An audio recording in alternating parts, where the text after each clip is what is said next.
جی محمود الحسن صاحب، آپ نے پوچھا کہ کتابوں سے تعلق کیسے پیدا ہوا یا مطالعے سے تعلق کیسے پیدا ہوا، تو وہ یہ بہت دلچسپ ہے کہ سب سے پہلے تو ہمٹی ڈمٹی set on a wall, Humpty Dumpty had a great fall, all the king's horses, all the king's men could not put Humpty together again.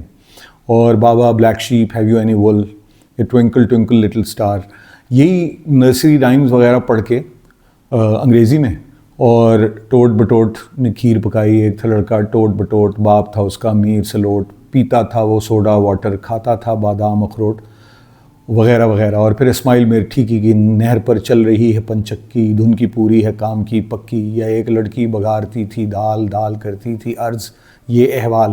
تو سفر تو وہیں سے شروع ہوا، اور میرا خیال ہے وہیں سے شروع ہونا چاہیے. اس کے بعد جو fairy tales, Hans Christian Andersen, اور اردو میں پھر اور چیزیں پڑھنے کے لیے بہت جلدی میں نے پڑھنا شروع کر دیا تھا. چونکہ دلچسپ بات یہ ہے کہ میرے والد کے سیاسی اور مذہبی نظریات تو آپ کے علم میں ہیں، لیکن ناظرہ قرآن کا ایک پوری روایت ہے، تو وہ ہر بچے کو پڑھایا جاتا ہے، اور وہ میں نے جلدی ختم کر لیا. اور جیسے ہی وہ میں نے ناظرہ قرآن پڑھنا سیکھا، اس کے فوراً بعد میری اردو بہت رواں ہو گئی، یعنی پڑھنے میں بہت رواں ہو گیا. تو مجھے یہ یاد ہے کہ میں بہت کم عمری میں اردو کے اخبارات کی محض سرخیاں نہیں بلکہ پوری خبر، اس کا اداریہ مضامین بہت سہولت سے آسانی سے پڑھ لیتا تھا. اور پھر نونہال، تعلیم و تربیت، بچوں کی دنیا، یہ رسائل آنا شروع ہوئے. اور ہلکی پھلکی چیزوں سے ہی بچے شروع کرتے ہیں تاکہ ان کا دل لگا رہے. اور کہانیاں پھر بے تحاشا میں پڑھتا تھا. اور پھر ہمارے گھر رسائل اور جرائد اور ادبی رسائل بھی، مگر ساتھ ساتھ ڈائجسٹ بھی آیا کرتے تھے. چونکہ کوئی یعنی ایک تو عالمی ڈائجسٹ، اردو ڈائجسٹ، سبرنگ ڈائجسٹ، بہت سارے خواتین ڈائجسٹ بھی مجھے یاد ہے، پاکیزہ بھی یاد ہے، بہت سارے ڈائجسٹ بھی آتے تھے. چونکہ وہ ہوتا یہ تھا کہ کوئی ڈائجسٹ جو ہے وہ اگر پھوپھی آ کے کچھ عرصے کے لیے قیام پذیر ہیں، انہیں پسند ہے، کوئی عالمی، والدہ میری پڑھتی تھیں اور اس میں لکھتی بھی تھیں، کسی زمانے میں تراجم وغیرہ بھی کرتی تھیں. تو یہ بہت سارے جو اخبارات، رسائل. پھر وہ ایک آیا کرتا تھا سپوتنک، جو اس وقت ابھی سوویت یونین ٹوٹا نہیں تھا، تو وہ ماسکو سے چھپتا تھا. پھر نیوز ویک آتا تھا، ٹائم میگزین آتا تھا، ریڈرز ڈائجسٹ آتا تھا. تو وہ کلچر تھا، روایت تھی ایک. اور پھر محلوں میں لائبریریز ہوتی تھیں. تو ہمارے محلے میں بھی لائبریری تھی، جس میں مطلب آپ کتاب جو ہے وہ لوگوں کے پاس اپنی اپنی کتابیں ہوتی تھیں، تو وہ اس کا ایک بک بینک بنا لیتے تھے. بک بینک کہنا شاید بہتر ہے لائبریری کے مقابلے میں. تو وہ بک بینک بناتے تھے، اور اس میں پھر کرائے پہ کتابیں ملتی تھیں. تو جس طرح کرائے پہ سائیکلیں ملتی تھیں، اسی طرح کرائے پہ کتابیں ملتی تھیں. تو وہ کتابیں ہم پڑھتے رہتے تھے. تو بالکل جو ابتدائی لیکن جو سنجیدہ، جب یعنی آپ سمجھ لیں کہ بڑے ہونے کے بعد، یا بڑے ہونے کے بعد تو نہیں بلکہ ٹین ایج میں ہی، ارلی ٹین ایج میں، سب سے پہلے میرا جو یعنی جو میں نے چیزیں پڑھی ہیں، میں نے آپ کو زیادہ تر حوالے شاعری کی اور کہانیوں کے ہی دیے ہیں ظاہر ہے، لیکن بالکل ابتدا میں جو میری یعنی ایک جسے میں سمجھتا ہوں کہ ایک تربیت کا حصہ بنی، وہ میں نے بانگ درا پڑھی تھی. اور یعنی غالب کے، میر کے، انیس کے، نظیر ویسی بچوں کو بہت اچھا لگتا ہے کم عمری میں، کیونکہ ڈسکرپٹیو پوئٹری ہے، آسان ہے، سہل ہے، سامنے کی باتیں ہیں، میلوں ٹھیلوں کی، تہواروں کی.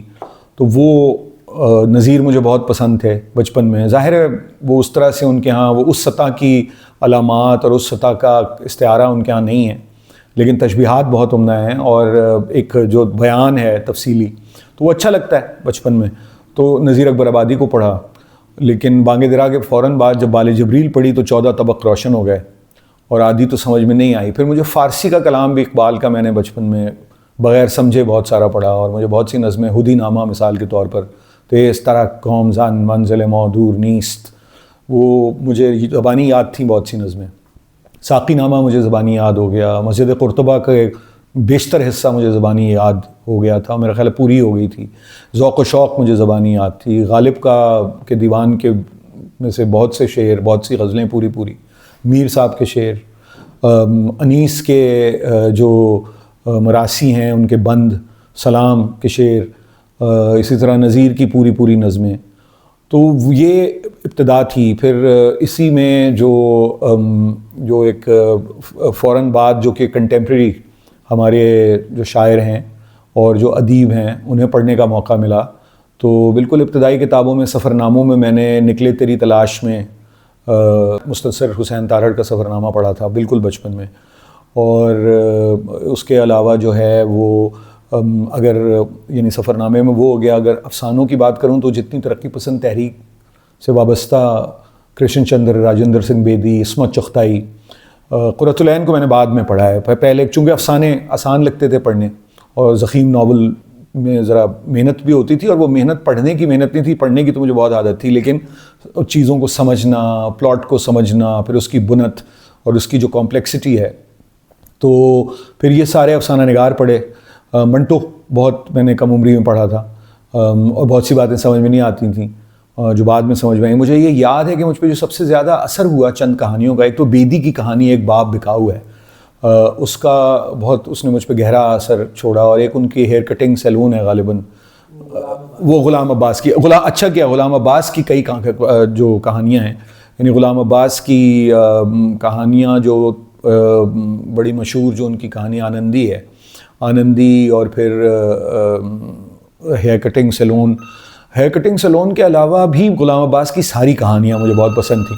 اور اس کے ساتھ جو ہے وہ ایک اور جو چیز بڑی امپورٹنٹ ہے وہ یہ کہ مجھے پطرس کے مضامین اور ابن انشا، تو یہ بھی بہت بچپن میں نے پڑھ لیا تھا. ابن انشا سارا پڑھ لیا تھا، پطرس کی تو ہے ہی مطلب مضامین کا ایک جلد، لیکن پطرس کے میں نے تنقیدی مضامین بھی پڑھ لیے تھے بہت جلدی. اور پھر شاعری میں فہمیدہ ریاض مجھے بچپن سے ہی بہت پسند تھیں، حالانکہ اس وقت تک ان کے اتنے مجموعے نہیں آئے تھے. غالباً جب میں چھوٹا تھا تو 1-2 مجموعے غالباً ان کے آئے تھے، لیکن فہمیدہ ریاض مجھے بہت پسند تھیں. اور تو انہیں بھی میں نے بہت جلدی پڑھ لیا تھا. اس کے علاوہ بھی جو اور دیگر ہماری شاعرات گزری ہیں اور یا موجود ہیں، شبنم شکیل، کشور ناہید، اور پھر شعراء میں جی پروین شاکر. لیکن میرا جو پروین شاکر کو میں نے اپریشیٹ کرنا بعد میں شروع کیا ہے ٹو بی آنیسٹ، کیونکہ میں بالکل میرا جو زیادہ تر میں کیونکہ خود بہت مائل تھا بائیں بازو کی تحریکوں کی طرف، میرا رجحان بہت زیادہ تھا. یعنی ایک کلاسیکل قسم کی تربیت تو تھی، مطلب پابندی یہ نہیں تھی کوئی کہ آپ ایک طرح کا لٹریچر پڑھیں گے اور سماجی حقیقت نگاری ہی پڑھیں گے. اس سے کوئی خاص مجھے بہت زیادہ میں محض سماجی حقیقت نگاری سے کبھی زیادہ انسپائرڈ نہیں رہا، کیونکہ جمالیات بہت عام ہوتی ہیں اور کسی بھی ادب پارے کے لیے ضروری ہے کہ وہ پہلے جمالیاتی تقاضوں پر پورا اترتا ہو. اور وہ ایستھیٹکس جو ہیں وہ رف، کروڈ اور اگلی بھی ہو سکتی ہیں، لیکن ان کا کچھ معیارات ہوتے ہیں ادب پارے کے یا فن پارے کے. تو بہرکیف تو اب وہ یہ سلسلہ چلتا رہا.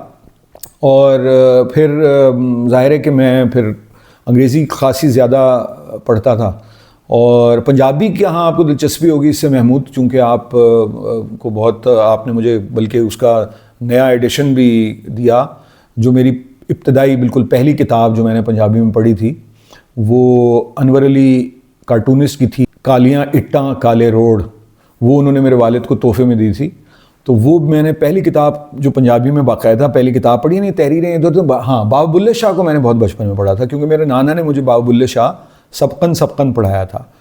گفتگو مجھ سے اردو میں کرتے تھے، لیکن وہ پنجابی شاعری سے انہوں نے مجھے متعارف کرایا اور وہ مجھے پڑھائی، یعنی بابا بلے شاہ پڑھایا بیسکلی. وہ بہت متاثر تھے بابا بلے شاہ سے. تو پھر دیگر لوگ جو ہیں وہ پھر آپ پہ کھل جائے کوئی ایک، تو پھر شاہ حسین اور ہیر وارث شاہ، اور پھر اس کی پوری تاریخ وہ بتاتے تھے کہ حافظ برخوردار نے کیا کیا اور دمودر نے کیا کیا، اور پھر ہیر وارث شاہ کی سطح تک پہنچتے اور پوری جو ایک آشوب تھا اس خطے کا. تو وہ کتابیں تھیں. اور پھر شعری جو ایک پوری ایک مجید امجد اور نون میم راشد اور میرا جی سے بہت مجھے لگاؤ ہوا. کلاسیکی ادب مصفی، سودا، میر، مطلب میر کا تو نام لے ہی لیا، لیکن میر درد مجھے بہت پسند تھے، فانی بدایونی پسند تھے، شاہ احمد نیاز بریلوی پسند تھے، اور ظہین شاہ تاجی مجھے بہت پسند تھے. مطلب بہت ہی ایک دلچسپ بات ہے، ان سے میرے والد سے بھی ان کی بڑی ایک تعلق تھا. پھر جوش صاحب، فیض صاحب، مطلب یہ تو پوری کہکشاں ہے ہماری. تو ان میں سے سب کو ہی تقریباً پڑھا ہے، یعنی معین احسن جذبی کو بھی بڑی تفصیل سے پڑھا ہے، مخدوم محی الدین، علی سردار جعفری، کیفی اعظمی، مجاز، تو یہ سب شعراء کا ایک تھا، کیونکہ شاعری کی طرف ذرا بینٹ زیادہ تھا. ویسے فکشن میں خاصا میں نے پڑھا ہے بچپن میں، فکشن بھی اور نان فکشن بھی، لیکن تو یہ نام جو ہے وہ یہ سب ان کا اثرات مرتب ہوئے. پھر میری اپنی جو نانی تھیں وہ بھی شاعرہ تھیں، تو ان کا کلام میں نے پڑھا. ان کا وہ فارسی اردو دونوں میں شعر کہتی تھیں، بلکہ نانی بھی، نانی کی بہن بھی، اور بہنیں بھی. اور ایک جو میری والدہ کی خالہ تھیں جنہوں نے پالا ہے، وہ بھی نظمیں تو اس زمانے میں سبھی موضوع کر لیتے تھے، تو انہوں نے ایک سفر نامہ لکھا، مثال کے طور پہ منظوم ایک بھارت کے سفر کا.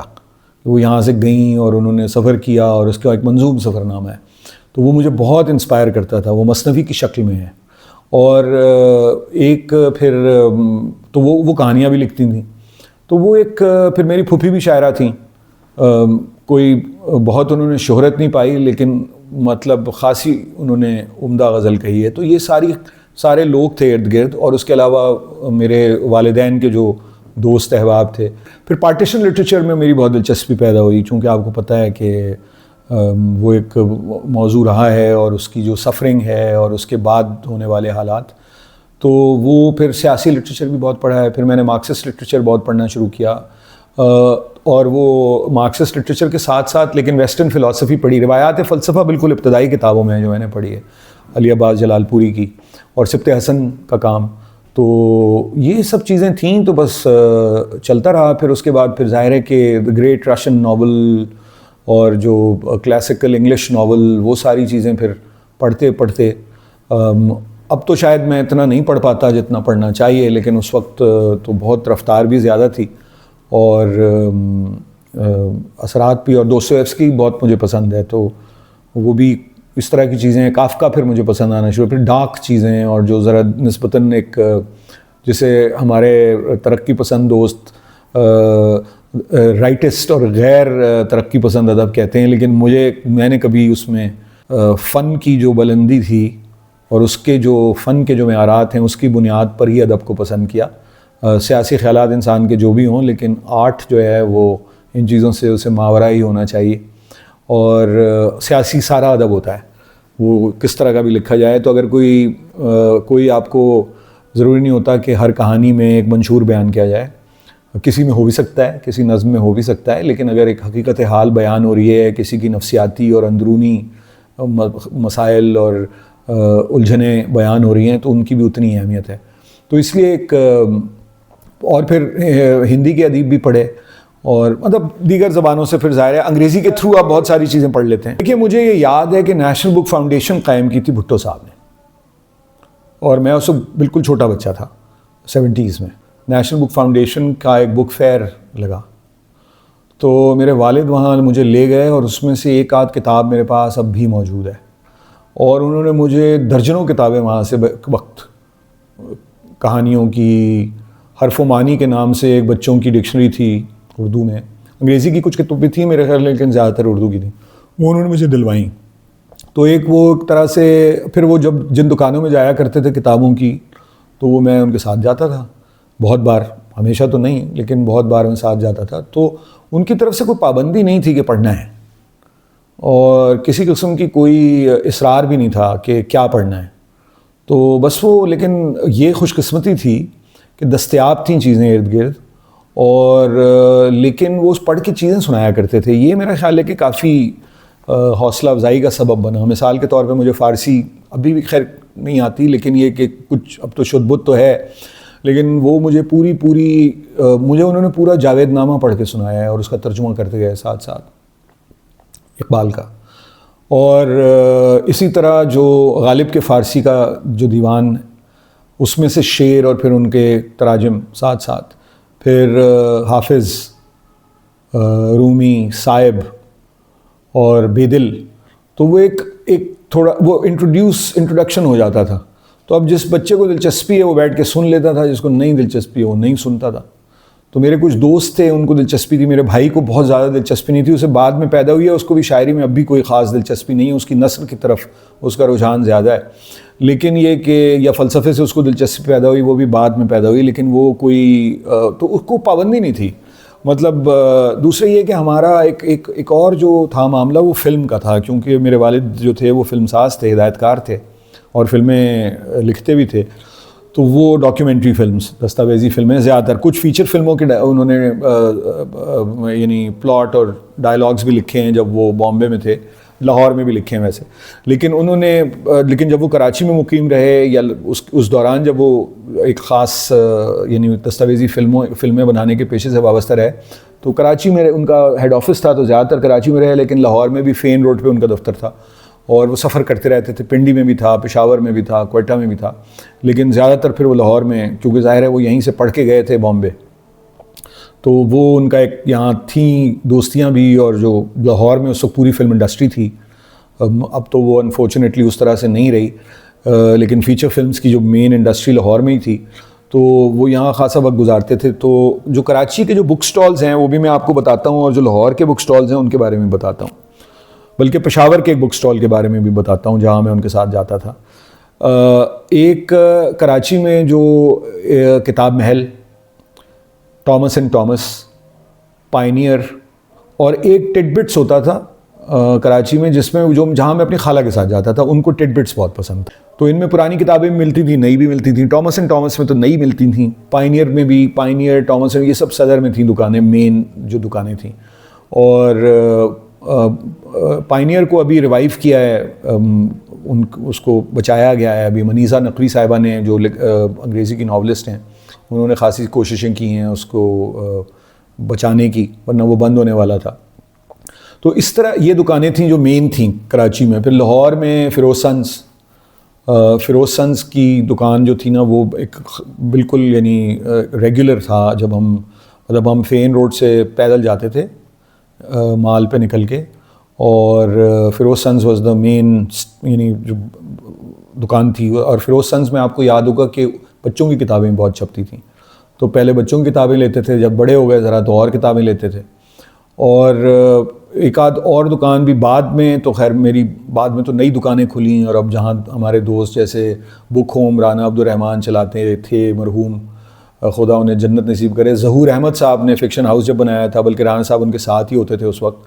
اس کے بعد سانج امجد سلیم منہاس نے جو قائم کی. پھر ریڈنگز ہے جو بڑا ایک ریگولر ہانٹ رہا ہے, لیکن یہ سب بات کی ہیں. تو بچپن میں تو مینلی فیروز سنز تھی, اور ایک آدھ دکان اور تھی, ماورا کھول گئی تھی کچھ عرصے کے بعد, لیکن اور ایک دکان اور تھی, اس کا نام مجھے اس وقت یاد نہیں, لاہور میں, کلاسک, نگارشات, کلاسک, الحمد, یہ بھی سب آہستہ آہستہ کھل گئیں, لیکن کلاسک پرانی تھی.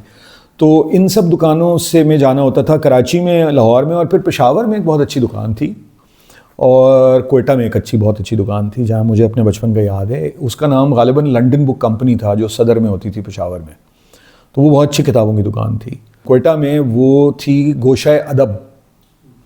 تو یہ سب مجھے یاد ہیں کتابوں کی دکانیں جہاں بچپن میں جانا ہوتا تھا. والدہ بھی میری جایا کرتی تھیں, لیکن والد زیادہ جاتے تھے, اور خالہ میری بہت جاتی تھیں. میری خالہ بھی بہت وسیع المطالعہ تھیں, وہ انگریزی پڑھتی تھیں زیادہ. تو انہوں نے یہ اگتھا کرسٹی سے لے کے, اور یہ جو اس قسم کی جتنی بھی یعنی کرائم تھرلرز ہیں یا ہیک ریڈنگ, ہمارے والد بعض چیزوں کو کہتے تھے, لیکن اس وقت بہت اچھی لگتی تھیں, مزہ آتا تھا پڑھنے میں. لیکن اس سے جو ہے, اور پھر وہ انہوں نے سارا یعنی فکشن کا مطالعہ ان کا بے انتہا وسیع تھا میری خالہ کا. یعنی میرے والد کی اصل میں جو طبیعت تھی, تو اس میں چونکہ ان کے ہاں ذرا یعنی فکشن انہوں نے پڑھنا کم کر دیا تھا. پڑھتے تھے لیکن کم کر دیا تھا بہت. تو اور وہ سنجیدہ موضوعات پر زیادہ پڑھتے تھے, یعنی شاعری کے علاوہ. شاعری تو پڑھتے ہی تھے, وہ تو ان کا بالکل اوڑھنا بچھونا تھی, لیکن ڈرامے پڑھتے تھے بہت زیادہ. ہینری کپسن سے مجھے متعارف کرایا تھا انہوں نے. تو ہینری کپسن کے ظاہر انگریزی میں پڑھے میں نے ہینری کپسن کے ڈرامے, تو لیکن ہینری کپسن سے متعارف کرایا. پھر شیکسپیئر, جان ڈن میرے والد کو بہت پسند تھے, تو جان ڈن سے انہوں نے متعارف کرایا.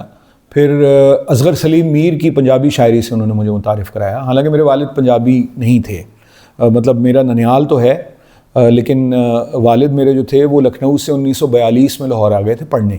لیکن وہ زبان سے واقف تھے، یعنی وہ بولتے تو تکلف سے ہی تھے، لیکن بلکہ نہیں تقریباً نہیں بولتے تھے، لیکن وہ پڑھ لیتے تھے اور ان کے احباب تھے، تو وہ اور بھی کئی شعراء سے انہوں نے ظاہر ہے اس زمانے میں متعارف کرایا. تو اس طرح یہ رہا سلسلہ. پھر میں نے چونکہ بعد میں سندھی پڑھنی بھی شروع کر دی، یعنی اردو، پنجابی اور انگریزی کے ساتھ ساتھ، تو سندھی کے کچھ مجھے یاد ہے کہ نہایت یعنی میری شیخ ایاز سے ملاقات رہی ہے جب وہ کراچی میں مقیم تھے، پرنس کمپلیکس میں رہتے تھے. ان کے بیٹے سے مونس، ہاں مطلب وہ اس طرح کی ہیں کہ وہ یعنی کم، ہم تو شعر ہی سننے جاتے تھے، نظمیں سنتے تھے. اردو کے بھی وہ بہت عمدہ شاعر تھے، ان کے 2 مجموعے ہیں اردو میں، اور لیکن وہ ظاہر ہے کہ پھر 1 یونٹ بن گیا. اس ملک میں جو آپ کو معلوم ہے کہ جو مختلف وفاقی اکائیوں کے ساتھ ایک سلوک رہا ہے پاکستان کی مقتدرہ کا جسے آپ اسٹیبلشمنٹ کہتے ہیں، اور جو تو ظاہر ہے کہ اس کے بعد انہوں نے یعنی ایک بوجو ایک نظریے کے تحت انہوں نے صرف اپنی ماں بولی میں شاعری کو ترجیح دی، ورنہ وہ اردو کی بھی بہت عمدہ شاعر تھے. پھر ان لوگوں سے ملاقاتوں کا یہی ہے کہ شعر سنتے تھے، خاموش بیٹھے رہتے تھے، ان کی گفتگو سنتے تھے فلسفے پہ اور مختلف علوم کے حوالے سے.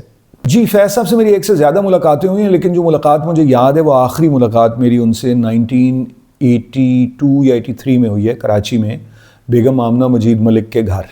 وہ وہیں ٹھہرا کرتے تھے، اور وہ بس ایک آخری، جو اس سے پہلے بچپن میں تو میں نے ظاہر انہیں دیکھا تھا چند بار، لیکن 2-1 بار تو کم از کم. لیکن وہ خاصا عرصہ تو باہر رہے نا اس دوران. یہ بھی تو رہا نا کہ میں ایک تو 70s میں تو میری عمر بہت کم تھی، اور لیکن 80s، late 70s 80s early 80s تک میں وہ باہر رہے کافی. تو فیض صاحب سے ملاقات رہی، کافی بنا کے پلائی میں نے اپنے ہاتھ سے انہیں. اور محمود فریدون صاحب تھے اور میرے والد تھے جو ان سے ملنے گئے تھے. کوئی چیز ان سے لکھوانی تھی، کوئی یہ لوگ رسالہ نکال رہے تھے. محمود فریدون مرحوم جو جنہوں نے یعنی فلم کے شعبے سے بھی وابستہ رہے، لیکن ریڈیکل سوشلسٹ پارٹی کے پنجاب کے جنرل سیکریٹری رہے. تو میرے والد سے عمر میں بڑے تھے، لیکن ان کی لاہور سے میرے والد سے ملاقات تھی، تو پھر وہ بھی کراچی رہے کافی عرصہ. تو وہ کچھ مطلب ہے کہ بہت ہی لاہور میں کچھ اپنے اعزاء سے بھی اور اپنے احباب سے بھی ناراض ہو کے کراچی چلے گئے تھے. تو وہاں رہے کراچی، اور کراچی میں وہ ظاہر ہے کہ ان کے دوست تھے پرانے میرے والد، جو یعنی چند سال فرق تھا، لیکن تو روز ہمارے ہاں وہ آیا کرتے تھے. تو ان دونوں نے مل کے کوئی ایک میگزین بھی نکالا، مجھے نہیں پتا اس کے کتنے شمارے آئے، ایک شمارہ میرے پاس ہے، یا وہ میگزین تھا یا وہ شاید 1 آف ٹائپ کا جیسے نکلتا ہے ایک، آپ جو جرنل نکال لیتے ہیں. تو film and television and anthology انہوں نے نکالا، تو اس میں فیض صاحب کا فارورڈ ہے.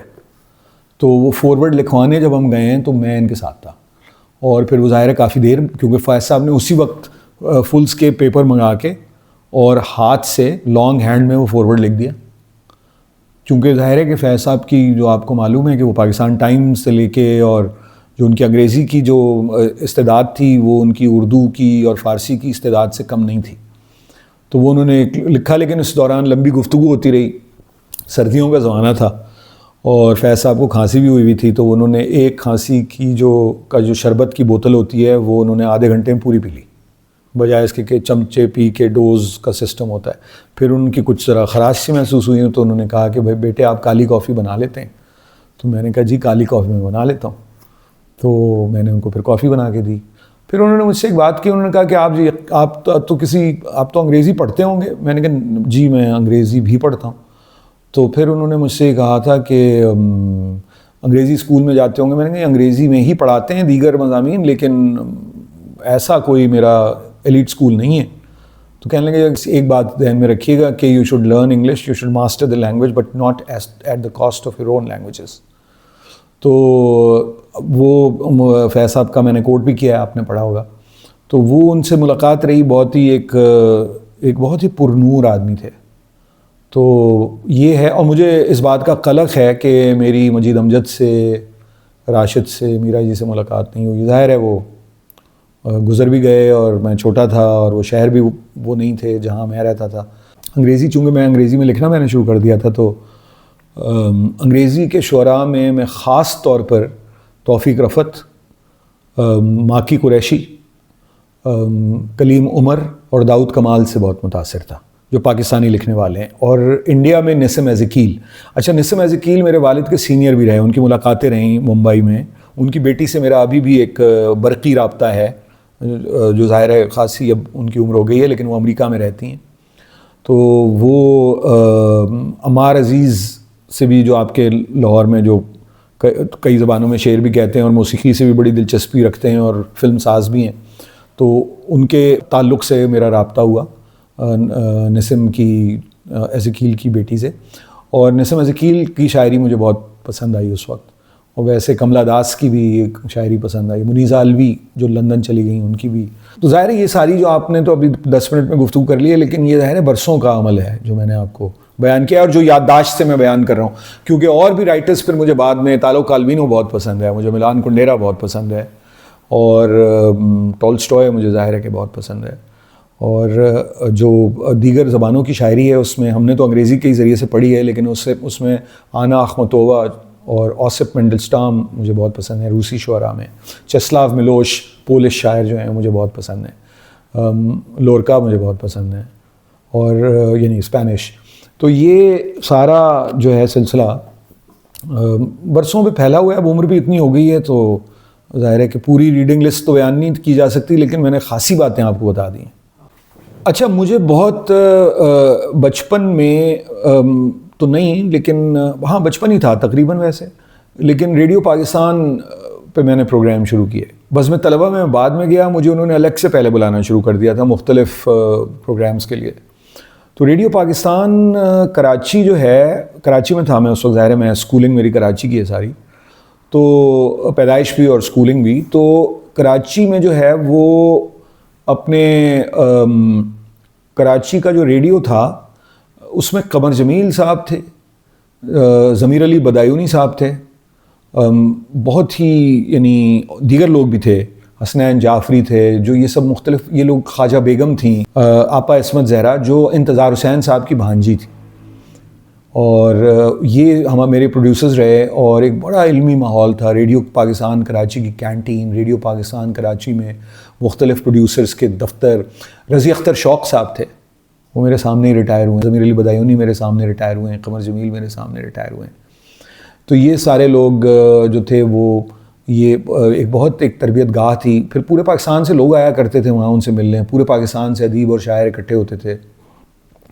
تو ریڈیو پاکستان میں جانا ہوا, ریگولرلی جاتا رہا. پھر بزم طلبہ میں شامل ہوتا تھا. پھر بڑے مزے کی بات یہ کہ میری نظمیں سینسر ہو جاتی تھیں, بعض نظمیں وہ, لیکن جو پروڈیوسر تھے وہ اتنے یعنی شفیق تھے کہ چیک مجھے 40 روپے کا مل جاتا تھا. وہ جو ریکارڈنگ ہوتی تھی تو ریکارڈنگ کا چیک دے دیتے تھے, وہ نشر نہیں ہوتی تھی. اب لیکن اس زمانے میں 40 روپے کے چیک کی بھی خیر ویسے بڑی اہمیت تھی, کیونکہ پاکٹ منی ہماری بہت کم ہوتی تھی. 2 لوگ مل کے ایک کوکا کولا یا ایک لسی کا گلاس پیتے تھے. تو لیکن یہ ہے کہ تو بہت پیسے ہوتے تھے, مگر خوشی اس کی نہیں ہوتی تھی. خوشی ہوتی تھی جب وہ آپ اپنی نظم ریڈیو پہ سنیں. تو وہ نہیں چلتی تھی تو میں جا کے احتجاج کرتا تھا. تو بعد میں پتہ چلا کہ وہ ضیاء الحق کا زمانہ تھا کہ وہ کچھ الفاظ ہر دوسرے تیسرے بار کوئی ایسا لفظ استعمال کرتا تھا جس پہ ریڈیو میں پابندی تھی. مثال کے طور پہ لہو آپ استعمال نہیں کر سکتے تھے, تلوار آپ استعمال نہیں کر سکتے تھے, اور بھی اس طرح کے جو بھی ذوالفقار علی بھٹو اور ان کی شہادت سے متعلق جو بھی علامات تھیں وہ استعمال آپ ریڈیو پاکستان پہ نہیں کر سکتے تھے. کم از کم بزم طلبہ میں تو نہیں کر سکتے تھے. شاید کوئی پروڈیوسرز یا کوئی ایسے جو لوگ ہوں وہ ذرا زیادہ محتاط بھی ہوتے ہیں, تو مجھے نہیں معلوم کہ نوٹیفیکیشن میں کیا تھا, کیونکہ میں نے تو نہیں دیکھا, لیکن یہ کہ وہ نہیں چلتی تھیں نظمیں.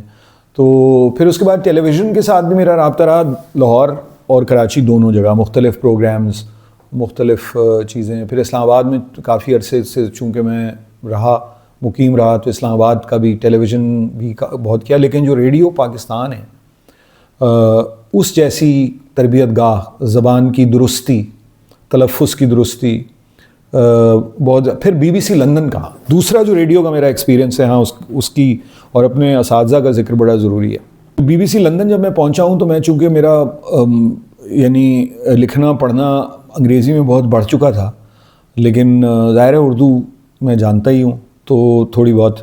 تو وہاں مجھے عباس ناصر صاحب جو تھے, جب میں ماسٹرز کر رہا تھا, پہلے میں گیا تھا کام کرنے ایمنسٹی انٹرنیشنل میں, تو میں جاتا رہتا تھا بی بی سی, لیکن ان کے ساتھ کام نہیں کرتا تھا, نہ میرے پاس وقت ہوتا تھا. 95-96 میں. تو لندن میرا ہوم بیس تھا, میں سینٹرل ایسٹرن یورپ میں کام کرتا تھا. لیکن 98 میں جب میں پڑھنے گیا ہوں, مجھے اسکالرشپ ملا اور میں پڑھنے گیا ہوں, تو 98 کے کوئی جب ایک میرا مکلمس ٹرم مکمل ہوئی ہے تو میں ریڈیو BBC چلا گیا دوستوں سے ملنے. تو عباس ناصر صاحب اس وقت ایڈیٹر تھے, ہیڈ کہلانا شروع ہو گئے تھے یا ایڈیٹر ہی کہلاتے تھے اردو سروس کے. تو انہوں نے مجھ سے کہا کہ تم کیا کر رہے ہو؟ تو میں نے کہا کہ جی کہنے کتنے تمہیں پاؤنڈ ملتے ہیں؟ میں نے کہا اتنے. کہتے ہیں اس میں کیسے گزارا ہوتا ہے؟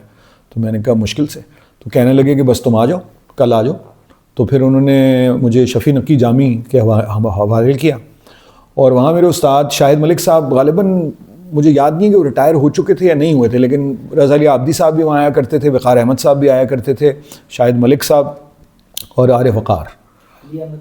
علی احمد خان صاحب پہ تو میں آنے والا تھا, لیکن علی احمد خان صاحب جو ہیں وہ پروڈکشن میں غالباً اس وقت نہیں تھے, وہ کنٹریبیوٹر کے طور پہ تھے جو مجھے یاد ہے. لیکن یہ تو پروڈیوس بھی کرتے تھے نا پروگرامز, اور یعنی جامی صاحب پروڈیوس کرتے تھے, پھر ہمارے ایک دوست ہیں ایلیا حیدر, وہ بھی پروڈیوس کرتی تھیں, پھر محمد حنیف پروڈیوس کرتے تھے, پھر مظہر زیدی کرتے تھے, تو سب مرزا وحید تھے. تو یہ سب دوستوں کا حلقہ تھا. ایک اور انڈین ہماری خاتون دوست ہیں, مطلب کولیگ تھی میری, ان کا اس وقت نام میرے ذہن میں نہیں ہے. تو بہت سارے لوگ تھے. پھر ہندی سروس کے لوگوں سے جو ہمارے پرویز عالم اور ارچنا, یہ سب, ان سے بھی دوستیاں تھیں, کیونکہ ایک ہی فلو پہ تھا ہندی سروس بھی اردو سروس بھی. تو ان سارے لوگوں سے دوستیاں ہوئیں, اور انہوں نے تو میرا جملہ جو ہے نا, مجھے جملہ جب میں بناتا تھا تو عارف وقار صاحب نے ایک دن مجھے بلایا, اور ان کا جو ہے وہ عام طور پر وہ سہولت سے ہی بات کرتے ہیں, لیکن اس دن مجھے اندازہ ہوا کہ یہ, کیونکہ انہوں نے میرا کوئی پورا پروگرام سیربین میں ایک سے زیادہ میرے آئٹمز تھے اس دن, 2 تھے غالباً, 2 یا 3, تو وہ انہوں نے سنا تھا. پھر شاید شبنامہ میں بھی سنا تھا, کچھ انہوں نے مجھے بلایا ایک دن پہلے کا جو پروگرام تھا. انہوں نے کہا کہ آپ کو جملہ نہیں بنانا آتا.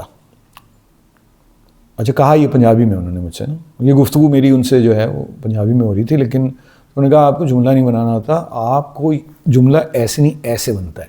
آپ کا جو سٹرکچر ہے جملے کا وہ انگریزی کا ہے. آپ آئیڈیاز کو کوما لگا کے ٹیگ الانگ کرتے چلے جاتے ہیں, چست نہیں ہوتا جملہ. تو آپ شاعری کیسے کر لیتے ہیں؟ میں نے کہا سر وہ تو شعر تو الگ چیز ہے. کہنے لگے ہاں بالکل, نثر بالکل مختلف چیز ہے, اور خبر کا تجزیہ کہانی سے مختلف ہوتا ہے. کہانی اور طرح لکھی جاتی ہے, افسانہ اور طرح لکھا جاتا ہے, ناول اور طرح لکھا جاتا ہے, سفر نامہ اور طرح لکھا جاتا ہے, انشائیہ اور طرح لکھا جاتا ہے, خبر اور طرح لکھی جاتی ہے. تو پھر انہوں نے کہا مجھے جملہ بنانا سکھایا, اور پھر پریکٹس کروائی.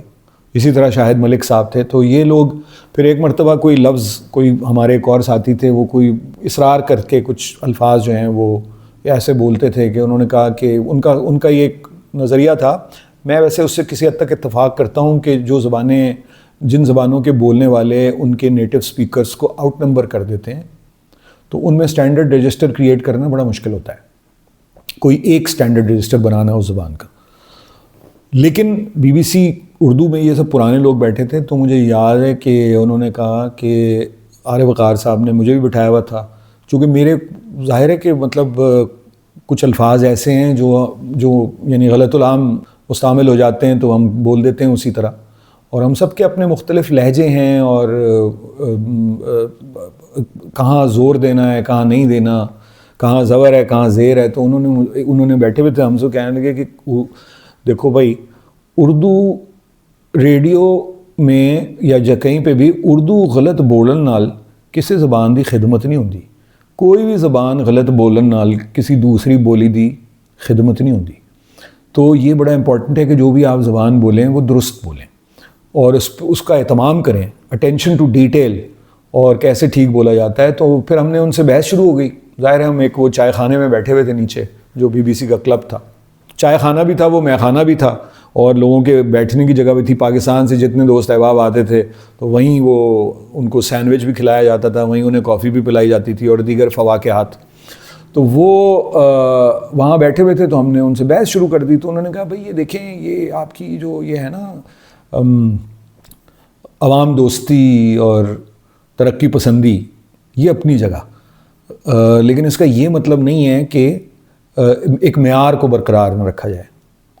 تو تربیت ہوئی تو BBC اردو میں بھی بڑی تربیت ہوئی، یعنی وہ ذرا بعد میں ہوئی، میں اپنے 20s میں تھا، اور جب ریڈیو پاکستان میں تھا تو ٹینز میں تھا بیسکلی، اور ارلی 20s اور ٹینز، اس میں ذرا مڈ لیٹ 20s میں تھا یا ارلی 30s میں تھا، ارلی 30s میں تھا جب BBC میں. تو یہ ساری چیزیں جو ہیں ریڈیو جو ہے اس نے بہت بہت سکھایا ہے، اور تیاری کرنی پڑتی تھی. یہ مطلب آپ ایسے بغیر یو کانٹ ونگ اٹ، مطلب آپ اگر ریڈیو میں مائک کے سامنے بیٹھے ہیں اور آپ کو لاکھوں بلکہ BBC اردو کے کیس میں تو کروڑوں لوگ سن رہے ہیں، تو آپ کو بہت احتیاط کرنی چاہیے. یعنی یہ ہمیں سکھاتے تھے ہمارے استاد. تو شاہد ملک صاحب کے ساتھ بہت اچھا وقت گزرا. علی احمد خان صاحب جو ہیں ان کے گھر ہم نے کھانے بہت کھائے ہیں، وہ بہت ہی فیاض، اور ہماری جو ہم تو چچی انہیں کہتے تھے، تو وہ جو ان کی بیگم صاحبہ مرحومہ، وہ بڑا ہمارے لیے ویکینڈز پہ یا ادروائز، اور پروفیسر امین مغل اور میں وہاں پہنچ جایا کرتے تھے بڑی پابندی سے. تو علی احمد خان صاحب 9 بجے کھانا کھلا کے کہتے تھے 9:30 بجے کے بس اب آپ لوگ جائیے. تو گھر بھی ذرا سا ان کا مرکزی لندن، سینٹرل لندن سے دور تھا، میں سینٹرل لندن میں رہتا تھا، امین صاحب ذرا نارتھ میں رہتے تھے فنچلے میں. تو پھر ہم دونوں نکل آتے تھے 9:30. اور تو لیکن وہ اور یہ بھی ہوتی تھی پابندی کہ ٹھیک 6:30 بجے آپ پہنچ جائیں تاکہ کوئی گفتگو بھی ہو. تو اور علی احمد خان صاحب تو ایک بہت ہی نہ صرف یہ کہ عمدہ صحافی ہیں بلکہ نہایت عمدہ انسان ہیں، اور ان کی جو یادداشتیں ہیں وہ پڑھنے سے تعلق رکھتی ہیں. اور اس کے بارے میں نے بھی یعنی اپنی جو عاجزی کے ساتھ اس پہ لکھا ہے تھوڑا سا. حق تو نہیں ادا ہو سکتا کیونکہ جتنی سخت اور مشکل زندگی انہوں نے گزاری ہے، اور اس کے باوجود وہ جس قدر اور اچھا وقت بھی دیکھا ہے خیر، لیکن یہ کہ اس کے باوجود ان کے ماتھے پر شکن نہ آنا. اور اگر اصولی طور پر وہ یہ سمجھتے تھے کہ بنگال میں جو آزادی کی لڑائی لڑی جا رہی ہے، بنگلہ دیش جو بعد میں بنا، تو وہ مغربی پاکستان کی غلط اقدامات اور غلط پالیسیز اور ایک امتیازی رویے کا نتیجہ ہے، تو اپنے خاندان کے لوگ گنوا دینے کے بعد مفتی باہنی کے ہاتھوں تب بھی اس بات پر قائم رہنا یہ معمولی بات نہیں ہے. تو یہ دونوں جو ریڈیو ہے، اچھا ریڈیو میں ایک اور بات ہے کہ جتنے چونکہ شاعر ادیب ٹائپ لوگ تھے اور یہ بہت انکریج کرتے تھے، ان سب کی کتابیں ان کے ہاتھ کی سائنڈ میرے پاس ہیں.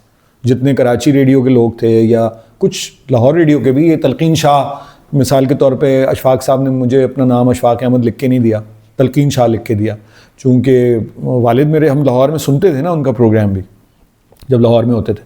گرمیوں کی چھٹیوں میں ہم آیا کرتے تھے کافی ریگولرلی، تو ویسے بھی آ جاتے تھے سال میں کبھی کبھار، لیکن گرمیوں کی چھٹیوں میں. تو یہ خوش نصیبی ہے کہ ان کے آگے زانو تلمس طے کرنے کا موقع ملا اور جوتیاں سیدھی کرنے کا موقع ملا. اور میں آپ کو ایمانداری سے بتاؤں کہ میں نے واقعی جوتیاں سیدھی کی ہیں.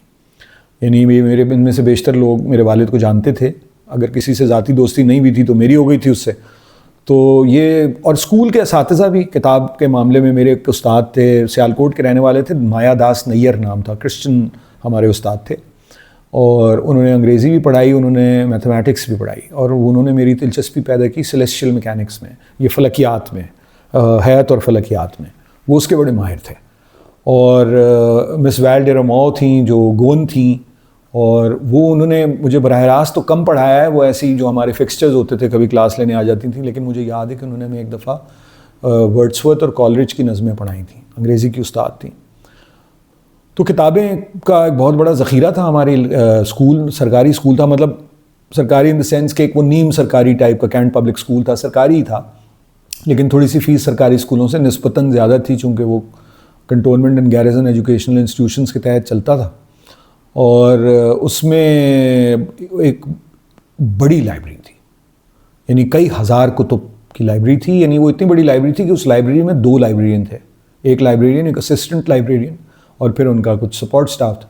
تو وہاں سے لائبریری کا پیریڈ ہوتا تھا، کتابیں ملتی تھیں، تو وہ بھی جو کتاب کہیں اور نہیں ملتی تھی وہاں سے مل جاتی تھی. پھر بک فیئرز بہت ہوتے تھے، پھر فلموں سے بھی، کیونکہ کتابوں پہ بننے والی فلمیں ہم دیکھنے کا شوق تھا کہ کتاب پڑھ لی تو اب اس کی فلم دیکھتے ہیں، یا کچھ فلم پہلے دیکھ لیے تو اب کتاب پڑھ لیتے ہیں. تو اس زمانے میں یہ ایگزیبیشنز بھی جو فلوٹنگ ایگزیبیشنز مختلف ملکوں کی فلموں کے آتے تھے، تو وہ بھی دیکھنے کا، کیونکہ والد کے پاس میرے پاسز ہوتے تھے تو مجھے موقع مل جاتا تھا. تو یہ ایک سلسلہ تھا. تو سارا خرچ ان کا جو تھا، ایک مرتبہ صفدر میر صاحب کے پاس ہم بیٹھے ہوئے تھے، وہ میرے والد کے یعنی 1940 کی دہائی کے دوست تھے اور بامبے میں بھی ساتھ رہے تھے. زینو صفدر میر اپنے جو تھے، تو صفدر اصغر سلیم میر کے بھائی. تو صفدر میر صاحب نے کہا کہ بھائی وہ کوئی بات ہو رہی تھی تو انہوں نے مجھ سے کہا کہ میری ماہوار آمدنی بہت زیادہ ہے. تو ہم نے کہا کہ بھائی کتنی ہے؟ تو کہنے لگے کہ وہ چاہتے ہی تھے بتانا، ورنہ تو یہ بڑی معیوب بات ہے کسی کی آمدنی پوچھنا. تو ان کا 3,000 روپے. کہا اچھا. تو کہنے لگے کہ اور خرچ کیا ہے میں تمہیں بتاؤں؟ میں نے کہا جی. کہنے لگے 1,000 روپے کھانا پینا پہننا اوڑھنا اور تمہارے باپ جیسے جو دوست آ جائیں ان کی ضیافتیں کرنا. 1,000 روپے کرایہ، بجلی، گیس وغیرہ وغیرہ، utilities and rent and all, اور 1,000 روپے کی کتابیں. اب تو یہ تقریباً ان تمام لوگوں کا ایسے ہی تھا. احمد بشیر صاحب، صفدر میر صاحب اور والد جو تھے وہ 40s کے دوست تھے، تو وہ تینوں بامبے میں بھی ساتھ رہے تھے. پھر حمید اختر صاحب بھی ان کے ساتھ بعد میں شامل ہوئے بعد میں اسی زمانے میں، لیکن یہ تینوں ساتھ گئے تھے، ایک وقت میں گئے تھے. یہ یہاں سے انفارمیشن فلمز آف انڈیا انہوں نے جوائن کیا تھا ان ڈفرینٹ کیپیسٹیز. پہ تینوں نے چھوڑ دیا تھا فوراً، اور کبھی نیوی کی بغاوتوں میں شامل ہو گئے، کبھی انڈین پیپلز تھیٹر ایسوسی ایشن، کبھی پروگریسو رائٹرز ایسوسی ایشن، اور فری لانس کام شروع کر دیا. بامبے میں اس زمانے میں کام بہت تھا، اب بھی بہت ہے ویسے فلم انڈسٹری میں. تو احمد بشیر صاحب کا بھی یہی تھا، اور ان کا، اور ان سب، احمد بشیر صاحب کی بھی زندگی ایسی گزری، میرے والد کی بھی زندگی ایسی گزری. مطلب میرے والد کے یعنی نہ کوئی ان کا گھر تھا اپنا، نہ کوئی گاڑی تھی اپنی. تو اگر وہ جو ایک فلیٹ خرید لیا تھا انہوں نے، خیر اب وہ بھی نہیں ہے، تو وہ میری والدہ کا تھا. اور گاڑی بہت بعد میں میری والدہ نے مجھے لے دی تھی، ایک ٹوٹی پجی گاڑی کراچی میں. تو وہ لیکن یہی ان سب کا تھا کہ ان کا سارا جو ان کا خرچ تھا، سادہ زندگی تھی، ایسے کوئی عللے تللے نہیں تھے.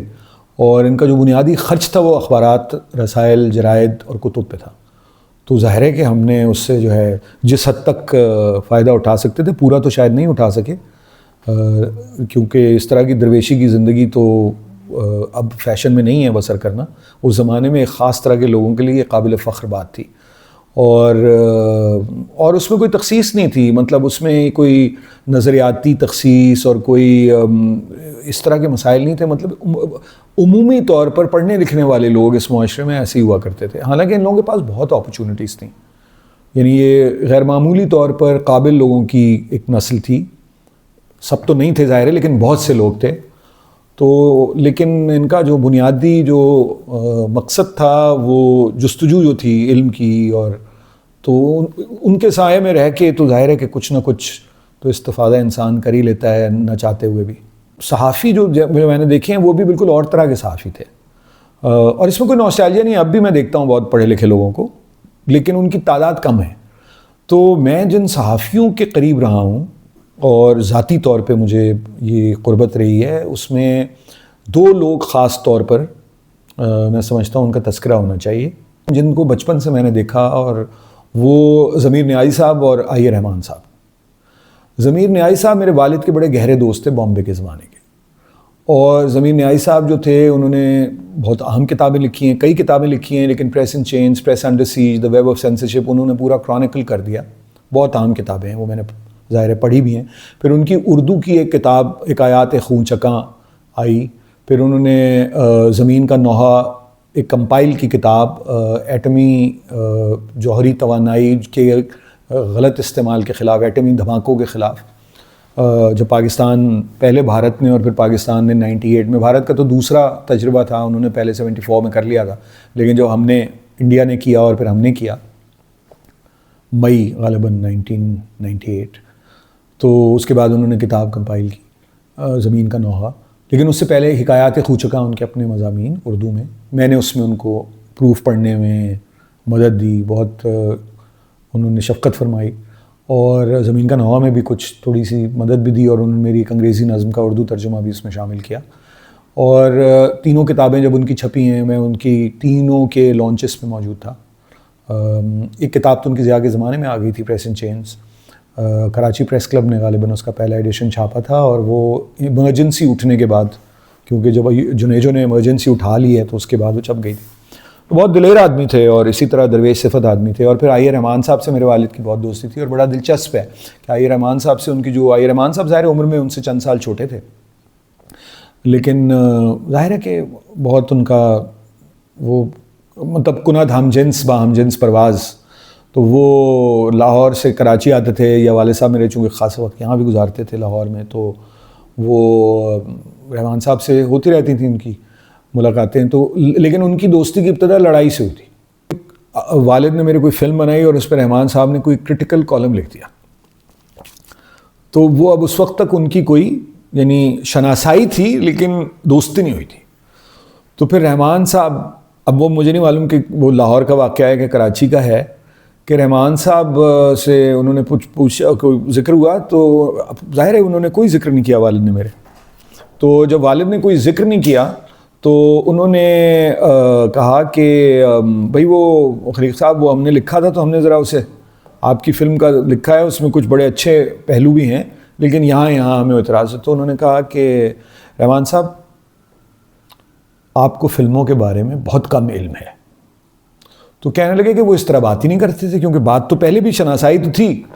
تو کہنے لگے کہ اور پھر انہوں نے کوئی جان گریڈسن کا کہنے لگے، انہوں نے پھر ہمیں کوئی بتانا شروع کیا کہ کیا ٹیکنیک ہوتی ہے، اور وہ دنیا کے جتنے بڑے بڑے فلم میکرز ہیں یعنی فیچر فلم کے بھی اور ڈائریکٹرز، تو رحمان صاحب کہنے لگے خلیق صاحب پھر یوں ہے کہ دوستی کر لیتے ہیں.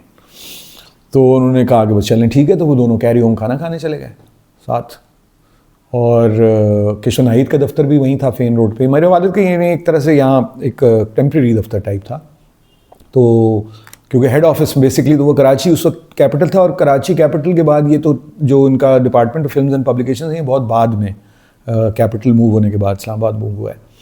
تو یعنی جو کنٹرولر تھا ڈی ایف پی کا وہ کراچی میں ہی بیٹھا کرتا تھا. تو وہ خیر انہوں نے پھر وہ کھانا کھانے چلے گئے، پھر دوستی ہوئی ان کی، اور پھر تو ظاہر ہے کہ مطلب وہ چلتی رہی. اسی طرح انتظار صاحب نے والد صاحب کی جب وہ کتاب چھپی ہے تو انتظار صاحب نے ایک بڑا اس پہ ایک تنقیدی کالم لکھ دیا. اچھا بڑی مزے کی بات ہے، کہنے لگے تمہارے ہم نے حق میں لکھا ہے، تمہارے ابا کے خلاف لکھ دیا. تو میں نے کہا سر ان کو کوئی مطلب وہ کوئی انہیں مسئلہ نہیں ہوگا، کیونکہ آپ نے کو جو باتیں کی ہیں وہ کہہ رہے ہیں کہ یہ انتظار نے ابھی اس کا دوسرا ایڈیشن، کیونکہ والد کے پھر میرے بیمار پڑ گئے اور انتقال ہو گیا، ورنہ وہ پہلا حصہ تھا، ناٹ ایڈیشن، پہلا حصہ تھا جو منزلیں گرد کے مانند ہے. ان کے ذہن میں پورا دوسرے حصے کا انہوں نے خاکہ بنا لیا تھا. اچھا کتاب اردو میں لکھتے تھے لیکن اس کا وہ جو پورا خاکہ اور اس کے نوٹس بناتے تھے وہ انگریزی میں بناتے تھے، کیونکہ فلم لکھنے کی ٹریننگ تھی.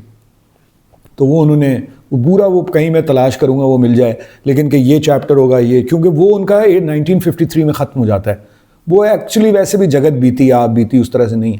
تو خیر یہی غالباً انتظار صاحب نے لکھ دیا کہ بھائی انہوں نے نہ اپنے خاندان کے بارے میں کوئی خاص لکھا ہے نہ اپنے بارے میں لکھا ہے، تو یہ کون سی یادداشتیں ہیں، کچھ اس طرح کا. مطلب I am putting it crudely. لیکن اچھا اب وہ پتہ چلا انہیں کہ انتظار صاحب کراچی آئے، تو میں اتفاق سے آیا ہوا تھا کراچی، یعنی کراچی میں تھا اس وقت، لندن سے یا اسلام آباد سے یا لاہور سے کہیں سے میں آئی واز ان کراچی. تو ان کا مجھے رابطہ ہوا آصف فروخی مرحوم کے توسط سے. انہوں نے کہا کہ بھئی یہ انتظار صاحب، موبائل فون آ چکے تھے مگر اسمارٹ فون نہیں آئے تھے، تو کہنے لگے کہ وہ ملنا چاہتے ہیں. تو میں نے کہا آ جائیں. تو میں نے ان سے کہا والد سے، وہ اس وقت بیڈ ریڈن تھے، تو انہوں نے کہا ہاں بالکل. تو خیر وہ آ گئے، اور میرا خیال ہے کہ وہ نہ والد کا میرے جی چاہتا تھا کہ یہ اٹھ کے جائیں، نہ انتظار صاحب کا جی چاہتا تھا کہ وہ اٹھ کے جائیں. تو یہ ان کی آخری ملاقات تھی. تو انہوں نے پھر اور بہت ہی انہوں نے کہا کہ بھئی وہ آپ کی کتاب پہ یہ تھا، تو انہوں نے کہا نہیں وہ میں اس کا دوسرا حصہ اور وہ یہ، لیکن یہ کہ اتنی جلدی، اور ترقی پسندوں کے تو آپ ہمیشہ سے خلاف ہیں. تو دونوں نے قہقہہ لگایا. تو وہ بہت ایک ان کے ساتھ یعنی ایک تعلق تھا، اور بہت دوست ہیں. مشفق خواجہ صاحب سے بہت تعلق تھا میرے والد کا، تو ان کے بھی کتب خانے میں جایا کرتا تھا. اور میں وہ واحد نوجوان تھا جس کو یہ اجازت تھی کہ بغیر اپوائنٹمنٹ لیے چلا جائے. تو لیکن میں احتیاط کرتا تھا، کیونکہ وہ موبائل وغیرہ تو اس طرح سے، وہ تو فون کر کے جانا یہ، وہ تو کبھی کبھی فون کر دیتا تھا، کبھی پہنچ جاتا تھا. کہ مجھے پتہ ہے کہ اتوار کے روز جب جمعے کو چھٹی ہوتی تھی تو، اور جمعے کے روز ورنہ اتوار کے روز ان کے ہاں لوگ اکٹھے ہوتے تھے، تو میں اسی وقت چلا جاتا تھا عام طور پہ، لیکن میں کبھی بھی جا سکتا تھا. تو ان کے پاس بھی میں نے بہت سے قلمی مخطوطات، تصویری البمز اور پرانی کتابیں دیکھی ہیں. اب تو ان کا کتب خانہ کسی جامعہ کو یا کسی لائبریری کو دے دیا گیا ہے، لیکن وہ بھی غیر معمولی کتب خانہ تھا جس تک رسائی تھی. لطف اللہ خان کی آڈیو آرکائیوز تک رسائی تھی، آڈیو اور فلم آرکائیوز تک. بلکہ میرے والد نے اس پہ ایک ان کی خواہش پر، لطف اللہ خان صاحب کی، اس پر ایک ڈاکیومنٹری بھی بنائی تھی. یعنی پرائیویٹ پروڈکشن اسمال لطف اللہ خان صاحب کے ہی انہی کے لیے جو ان کی آرکائیوز ہیں، آڈیو آرکائیوز اور ویڈیو آرکائیوز. تو یہ چیزیں تھیں. اور مطلب ہے کہ پھر جو تربیت کے مطلب کتابیں اور فلمیں اور یہ ساری چیزیں چلتی رہیں. ساتھ ساتھ میں کرکٹ بہت پڑھتا تھا. مطلب میرے پاس کرکٹ سے متعلق چھپنے والے تمام رسالے انگریزی اور اردو کے آتے تھے. اور ہاکی میں کھیلتا تھا، لیکن مجھے کرکٹ بھی کھیلتا تھا، لیکن کرکٹ ذرا مطلب ہے کہ ذرا ماٹھا ہی تھا کرکٹ میں. ہاکی زیادہ بہتر کھیلتا تھا. مگر یہ کہ لیکن ٹھیک ٹھاک، اتنا بھی برا نہیں تھا کہ مطلب ہو جاتا تھا کلب لیول پہ سلیکٹ. لیکن یہ کہ کرکٹ سے متعلق سارے رسائل، ہاکی سے متعلق اس طرح سے جرنلزم ہوا نہیں ہے جیسا کرکٹ کا ہوا ہے. اور آپ کا بہت شکریہ کہ آج آپ نے مجھے قمر بھائی کی، قمر احمد صاحب کی کتاب دی. اور اس طرح کی بے شمار چیزیں جو ہیں کرکٹ سے متعلق، آپ نے دیکھا ہوگا کبھی کبھار میں لٹریری کالم ہے کہنے کو تو، لیکن یہ کہ اس میں بھی کرکٹ سے متعلق اگر کوئی چیز لکھی گئی ہے یا چھپی ہے اس کا حوالہ، یا بریڈمن کا حوالہ، چونکہ وہ کرکٹ اور شاعری دونوں، ڈان بریڈمن دنیا کا آج تک کا تاریخ کا سب سے بڑا بیٹسمن، تو وہ تو کرکٹ سے متعلق بھی میں کافی پڑھتا تھا. اور میں لوکل لیول پہ کرکٹ کی کامنٹری بھی کر لیتا تھا. اسکول میں میچ ہو رہا ہے، محلے میں میچ ہو رہا ہے، محلوں کا میچ ہو رہا ہے، اسکولوں کے میچ ہو رہے ہیں، تو وہ بھی کر لیتا تھا. بہت بہت شکریہ محمود صاحب.